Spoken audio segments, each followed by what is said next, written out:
목요일, 금요일 여러분의 큐티를 도와주는 해설 가이드입니다. 오늘 여러분과 함께 읽고 나눌 말씀은 마태복음 24장 1절에서 14절 말씀이고요. 제목은 끝까지 견디는 자가 되기 원합니다. 오늘 말씀을 요약하면요. 예수님은 종교 지도자들에 대한 심판 선언에 이어 예루살렘 성전에 대한 심판을 선언하십니다. 성전 파괴에 대한 예언에 큰 충격을 받은 제자들은 성전 파괴의 때가 언제인지 어떤 징조가 있을 것인지 예수님께 질문합니다. 1절에서 3절 말씀을 보도록 하겠습니다. 예수님께서 성전에서 나와서 가실 때 제자들이 성전 건물들을 가리켜 보이려고 나아오니 대답하여 가라사대 너희가 이 모든 것을 보지 못하였느냐 내가 진실로 너희에게 이르노니 돌 하나도 돌 위에 남지 않고 다 무너뜨리우리라. 3절 예수께서 가나안 산 위에 앉으셨을 때 제자들이 종용이 와서 가로되 우리에게 이르소서 어느 때에 이런 일이 있겠사오며 또 주의 임하심과 세상 끝에는 무슨 징조가 있사오리이까. 자, 3절까지의 말씀은 시대의 끝에 대한 제자들의 질문인데요. 성전에서 나온 제자들은 성전 건물을 보고 감탄합니다. 제자들은 자신들이 느끼는 흥분에 예수님도 동참하기를 원했던 것 같아요. 예수님은 돌 하나도 돌 위에 남지 않고 성전이 무너질 것을 예고하십니다. 돌 하나도 돌 위에 남지 않는다라는 표현은 성전이 철저히 파괴될 것이라는 것을 뜻하는 것입니다.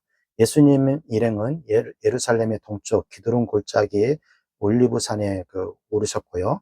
예수님께서는 이곳에서 종말에 대해 이야기를 해줄 것입니다. 이곳은 스가랴 선지자가 종말 사건들을 예고했던 곳인데요. 스가랴 선지자가 계시를 예고한 곳에서 예수님께서 종말을 예고하시자 제자들은 시대의 끝에 대한 질문을 했어요. 제자들은 성전이 무너질 때는 언제인지, 그때는 어떤 일이 일어나는지 구체적으로 그렇게 물어봤습니다. 제자들은 시대의 끝에 나타날 표적에 대해서도 물어봤는데요. 시대의 끝은 인자가 와서 악인들을 심판하고 의인들에게 상을 줄 때라고 예수님이 말씀하십니다. 인자가 와서 심판 때에 악인들과 의인들을 분리할 것이라는 거예요. 제자들의 입장에서는 예루살렘 성전이 무너지는 그때가 시대의 끝, 종말의 시작이라고 생각을 했을 것입니다. 제자들은 호기심 때문이 아니라 심판의 때를 준비하기 위해서 그렇게 시기와 어떤 표적을 물었던 것이죠. 4절에서 8절 예수께서 대답하여 가라사대 너희가 사람의 미혹을 받지 않도록 주의하라. 많은 사람이 내 이름으로 와서 이르되 나는 그리스도라 하여 많은 사람을 미혹해 하리라. 난리와 난리 소문을 듣겠으나 너희는 삼가 두려워 말라.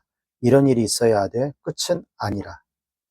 민족이 민족을 나라가 나라를 대적하여 일어나겠고 처처의 기근과 지진이 있으리니 이 모든 것이 재난의 시작이니라. 8절까지의 말씀은 일반적인 사건들이 대해서 나오고 있는데요. 예수님의 경고는 미혹당하지 말아야 한다는 것에 초점을 지금 맞추고 있습니다. 제자들은 거짓 제자들의 말에 속지 말아야 한다고도 이야기했고요. 전쟁과 기근과 지진 등은 시대의 끝이 오기 전에 그렇게 일어나는 일들에 대해서 이야기를 한 것이에요.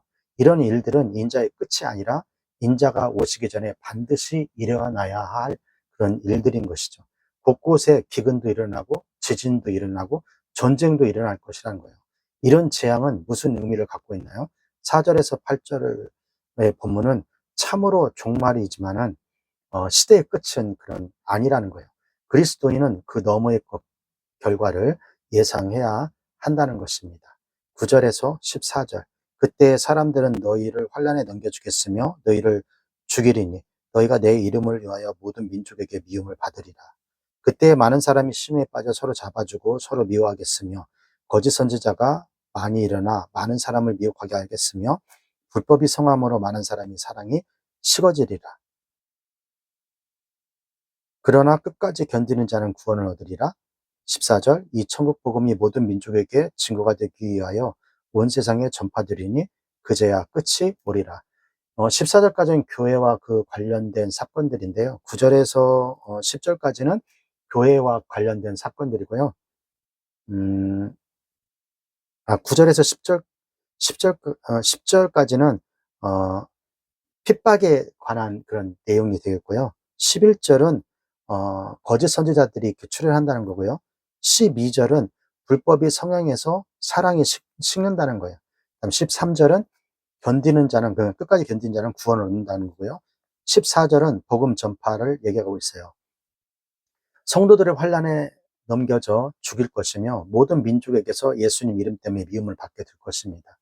그리스도에게 고난을 주는 것은 모든 민족과 사람들이며 많은 사람들이 서로를 넘겨주고 서로를 미워할 거라는 거예요. 교회 밖에서의 교회 밖에서의 교회에 대한 증오심이 있고 교회 안에서도 또한 그런 증오심들이 표출될 것이라는 거예요. 이것은 예수님이 비유했던 돌짝밭에 떨어진 씨처럼 고난 앞에서 서로를 넘겨주며 즉 배반하는 일을 할 것이라는 것입니다. 많은 거짓 선지자들이 일어나 많은 사람들을 미혹할 것이고요. 거짓 선지자들은 아무도 흉내낼 수 없는 일들을 보여주며 믿는 자들을 유혹할 것입니다. 특히 사람들은 사람들의 핍박과 압박 속에서 거짓 선지자들에게 넘어가기 그렇게 쉬울 것이라고 생각이 돼요. 거짓 선지자들은 사람들에게 핍박과 미움을 받는 것보다 이 세대의 영광을 누리며 번영을 믿게 하는 것이에요. 거짓 선지자들의 가르침은 예수님의 가르침을 왜곡하는 것이기에 이들을 따르는 것은 곧 멸망이라는 것입니다. 핍박 앞에서 교회가 믿음을 지키지 못하면 사랑이 식어요. 불법은 하나님의 법을 무시하고 활동하는 것을 얘기하는 거예요. 불법과 사랑은 그래서 공존할 수가 없는 것입니다. 불법이 힘을 얻으면 사랑이 식고 사랑이 불타오르면 불법이 사라지는 것이죠. 사랑이 아니라 증오를 생산해내는 선지자들은 거짓 선지자들이라는 거예요. 거짓 선지자들은 열매로 판단하기에 사랑이 없는 선지자들은 거짓 선지자들입니다. 핍박이 오지 않으면 누가 참제자인지 보기 어렵습니다. 예수님의 이름 때문에 시련이 닥치면 자신의 색깔을 드러내기 시작하는데요. 고난의 시련 속에서도 하나님의 사람들은 낙관적인 생각을 그래서 가져야 한다는 거예요. 역사는 분명한 목적과 끝이 있습니다.